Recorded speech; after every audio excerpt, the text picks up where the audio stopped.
Assalamualaikum dear viewers, this is Minister Khan Khair.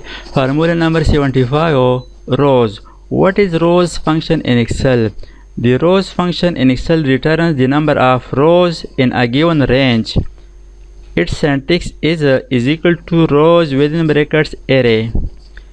Array means the range of cells for which you want to count the number of rows. Microsoft Excel में रोज function ये बताता है कि किसी range में कितने रोज़ है। Suppose हमारे पास एक टेबल है और इस टेबल में हम रोज़ गिनना चाहते हैं, गिनती करना चाहते हैं, तो इसके लिए रोज़ फंक्शन यूज़ करते हैं। Is equal to ROWS bracket start array.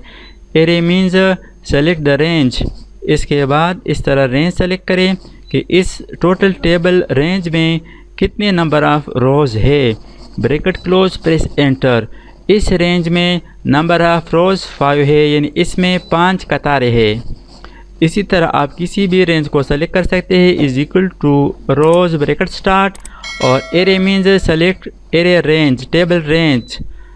For example यहाँ तक मैंने सेलेक्ट किया कि इस रेंज में कितने रोज़ है।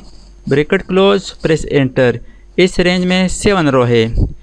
या फ़र्ज़ कर यहाँ पर मैंने लिखा है ए से लेकर एफ तक, इसमें ये रोज़ गिन ले।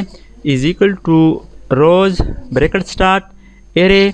एरे में इस रेंज को सेलेक्ट करें जिसमें आप नंबर ऑफ़ रोज़ काउंट करना चाहते हैं।